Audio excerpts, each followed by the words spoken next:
Choisir le sexe de son enfant, c'est possible grâce à la méthode du docteur Papa. Le secret, un régime alimentaire fille ou un garçon à adopter avant la conception du bébé. Car ce que la femme mange avant de tomber enceinte a une influence sur le sexe de l'enfant. Dans la grande majorité des cas, les femmes qui n'ont que des filles ou les femmes qui n'ont que des garçons, 3, 4, 5, 6 filles, 3, 4, 5, 6 garçons, ont des habitudes alimentaires spontanées différentes. Mais comment ce que nous mangeons peut avoir une telle influence? Vous savez que le sexe du bébé est déterminé par le chromosome sexuel, comme on l'appelle, qui est apporté par un spermatozoïde. Chez l'homme, il y a plusieurs millions de spermatozoïdes, et il y en a un seul qui féconde. La moitié porte un chromosome X, l'autre moitié un chromosome Y, et si c'est un spermatozoïde qui porte un chromosome X, on aura une fille. Si c'est un spermatozoïde qui porte un chromosome Y, ce sera un garçon.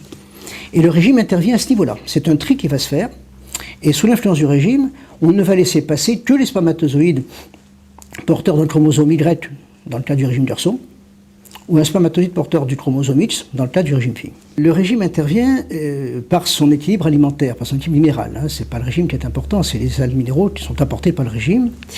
Et il s'agit de ce qu'on appelle une fécondation préférentielle. C'est-à-dire que l'ovule, c'est une cellule, comme les autres, qui comporte une membrane.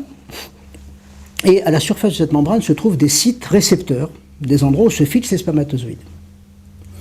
Et en modifiant l'équilibre minéral, les sites récepteurs de chromosome X dans le régime garçon vont être saturés, vont être inhibés. On ne va laisser passer que les spermatozoïdes Y au niveau de la membrane de l'ovule. Concrètement, que faut-il manger pour donner un coup de pouce à la nature? Dans le régime garçon, on va augmenter les apports de sodium et de potassium, et on va au contraire limiter les apports de calcium et de magnésium. Donc on va avoir un choix d'aliments, les uns vont être autorisés, les autres interdits. Et ce régime va être devoir suivi au minimum 2 mois et demi avant la conception, ça c'est le minimum, et ensuite on arrêtera que lorsqu'on aura confirmation de la grossesse. On va interdire le lait, par exemple, les produits laitiers. On aura des apports de calcium qui vont couvrir les besoins quotidiens, mais pas plus. Donc il n'y a pas de risque de carence en particulier. Et on va rechercher un aliment riche en potassium, par exemple, les jus de fruits. Les jus de fruits, c'est les fruits en général d'ailleurs, c'est une source de potassium très importante. Donc dans le régime garçon, on va demander aux patientes, aux futures mamans, de prendre tous les jours au moins 2 fruits, et en plus 1 ml de jus de fruits par jour. Et pour le régime fille?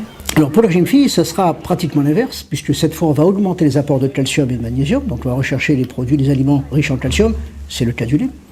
Donc la future maman va devoir prendre les produits laitiers, on va lui demander de prendre tous les jours au moins 1 ml de lait tous les jours, minimum, et 2 laitages en plus tous les jours. Et au contraire, pour elle, puisqu'il s'agit de limiter les apports de potassium, on va lui interdire les jus de fruits. Mais la maman qui suit le régime fille pourra quand même manger ses 5 fruits et légumes par jour. Dans le régime fille, les fruits frais autorisés, ce sont les pommes, les poires, les clémentines, les fraises et les framboises. Alors pourquoi ces fruits-là et pas les autres? C'est précisément parce que ces fruits ont une teneur en potassium et en sodium faible par rapport aux teneurs en calcium et en magnésium.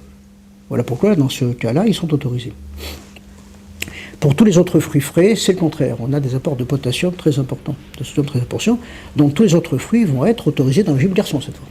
Selon les estimations, cette méthode est efficace dans 90% des cas. De plus, elle est entièrement naturelle et ne comporte aucun danger pour la santé. En théorie, le futur papa n'est lui pas obligé de faire le régime, mais dans la pratique, il ne doit pas hésiter à accompagner la future maman en attendant l'arrivée du petit garçon ou de la petite fille.